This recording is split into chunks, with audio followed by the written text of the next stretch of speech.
Voici ce que la France a apporté en Afrique depuis 1960.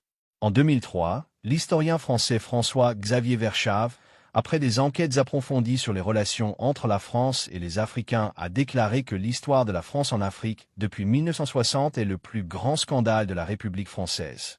C'est ainsi qu'il va publier ses enquêtes dans son célèbre livre intitulé La France-Afrique, le plus long scandale de la République. Ainsi, le général de Gaulle, qui voulait continuer à piller les pays africains, va installer le plus grand système mafieux de l'histoire du continent africain. C'est le système de la France-Afrique qui est basé sur certaines objections. Numéro 1. Les coups d'État. L'Afrique est le continent sur lequel il y a eu le plus grand nombre de coups d'État dans le monde. On accuse souvent les pays africains de faire des coups, mais en réalité, tous ces coups d'État sont liés aux ingérences répétées de la France dans les affaires africaines. D'ailleurs, il est important de rappeler que c'est la France elle-même qui a amené les coups d'État en Afrique. Les Africains ne connaissaient pas ce genre de choses. C'est le général de Gaulle qui a commencé les coups d'État en Afrique dans le but de renverser tous les présidents africains qui ne voulaient pas se soumettre à la France. C'est ainsi que les présidents comme David Dacko ont été renversés en 1966. L'empereur Bokassa Ier a été renversé en 1979 par Valéry Giscard. Cela a continué jusqu'à Laurent Gbagbo qui a été renversé en 2011 par Nicolas Sarkozy. Les autorités françaises ont classé les coups d'État en deux catégories. Il y a des mauvais coups d'État. C'est les coups d'État dans lesquels la France n'a pas le contrôle. C'est l'exemple des 3 coups d'État du Sahel que le président Emmanuel Macron critique tous les jours. Il n'arrive pas à prendre le contrôle de ces 3 militaires. C'est pourquoi ces militaires sont dénigrés sur tous les médias français. C'est des juntes.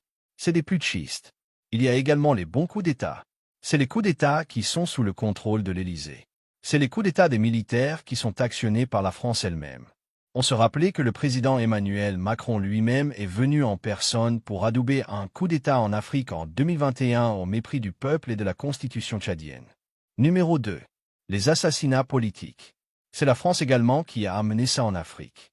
L'objectif était de neutraliser toute personne en Afrique qui s'opposait à la domination française.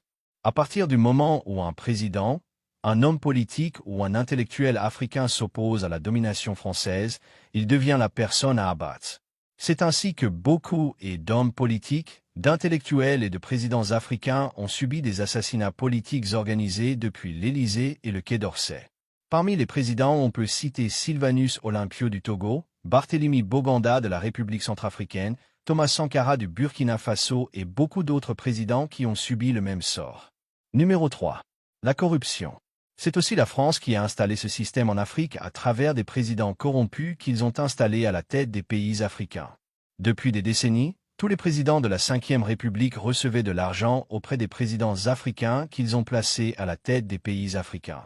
Cela a été révélé par l'avocat franco-libanais Robert Bourgi, qui était le témoin de toute cette mafia que le général de Gaulle a installée en Afrique. Lui aussi, il a bénéficié de ce système pour s'enrichir. Aujourd'hui, la justice française accuse l'ancien président Nicolas Sarkozy d'avoir reçu de l'argent venant d'Afrique pour financer sa campagne présidentielle, mais il faut rappeler qu'il n'est pas le seul. La justice française fait semblant de ne pas savoir que Nicolas Sarkozy n'est pas le seul homme politique français qui a reçu l'argent en Afrique pour financer sa campagne. L'ancien ministre des Affaires étrangères français Roland Dumas avait déclaré clairement que tous les dirigeants de la Ve République ont reçu de l'argent venant d'Afrique. L'avocat franco-libanais Robert Bourgi, qui était le conseiller de tous les présidents africains, l'a bien avoué dans son livre intitulé « Ils savent que je sais ». Numéro 4. Les rébellions armées. Les rébellions armées en Afrique sont l'œuvre de la France. L'objectif est de maintenir les pays africains dans un état de fragilité pour piller leurs richesses et au pire des cas balkaniser ces pays africains. Ces rebelles sont armés par les services secrets français. C'est les services secrets français qui les fournissent des armes. Quelques mois avant son assassinat, l'ancien président tchadien Idriss Déby, qui était l'envoyé de la France pour déstabiliser les autres pays africains, avait finalement avoué que c'est la France qui fait, c'est la France qui est derrière et c'est toujours la France qui critique. Aujourd'hui, les autorités françaises ne se cachent même plus. Ils soutiennent ouvertement les rebelles au Sahel.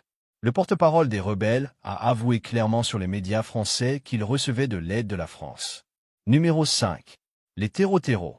C'est également la France et la coalition de l'OTAN qui ont installé les terreaux en Afrique.